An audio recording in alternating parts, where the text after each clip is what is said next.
আমরা দেখতেছি আরও একটা প্রশ্ন, ষষ্ঠ শ্রেণী পরিবেশ বিজ্ঞান প্রশ্ন, ফার্স্ট ইউনিট টেস্টের প্রশ্ন। দেখব কি রয়েছে। কুইনাইনে যে গাছের বর্জ্য পদার্থ সেটি, কুইনাইন হচ্ছে সিঙ্কোনা গাছের বর্জ্য। গাছেরা খাবার তৈরির সময় পরিবেশে কোন গ্যাস ত্যাগ করে? CO2 মানে কার্বন ডাইঅক্সাইড। একটি রাসায়নিক সারের নাম, উত্তরটা হচ্ছে ইউরিয়া।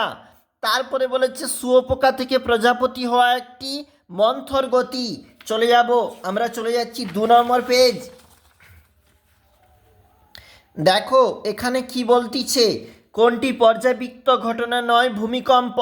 ম্যাগনেসিয়ামকে আগুনে পোড়ালে ম্যাগনেসিয়াম ও বাতাসের অক্সিজেন বিক্রিয়া করে তৈরি করে ম্যাগনেসিয়াম অক্সাইড। অ্যারিথ্রোমাইসিন ঔষধটি পাওয়া যায় ব্যাকটেরিয়া থেকে। আর্জেন্টাম হলো সিলভার, অধাতু কিন্তু তাপের সুপরিবাহী পদার্থের নাম, উত্তরটা হচ্ছে গ্রাফাইট। বেরিলিয়ামের চিহ্ন BE। পরবর্তী পেজ কি বলেছে দেখো, মিথেনে হাইড্রোজেন পরমাণুর সংখ্যা 4। সুতোর চেয়েও সরু সরু অংশগুলি তন্তু। সত্য মিথ্যা বলেছে। নিয়ন একটি নিষ্ক্রিয় গ্যাস, সত্য।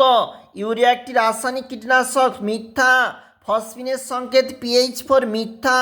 নিচের প্রশ্ন বলেছে 1 নম্বরের, দইয়ের মধ্যে থাকা অণুজীবটির নাম ল্যাক্টোব্যাসিলাস।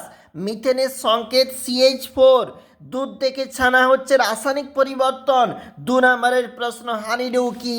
এছাড়াও পরের প্রশ্ন দেখো, একটু পেজটা উল্টে দিয়েছি, যেখানে প্রশ্ন ধাতু ও ধাতুর পার্থক্য। রেল লাইনের জোড়ার মুখে ফাঁক রাখা হয় কেন? মিশ্র পদার্থ কাকে বলে? কেলাসন বলতে কি বোঝো? পাউরুটির গায়ে ফুটো ফুটো থাকে কেন? ধান খেতে আর্দ্রলা চাষ করলে সার দিতে হয় না কেন? VVI পরীক্ষার জন্য, যেখানে ষষ্ঠ শ্রেণী বিজ্ঞান।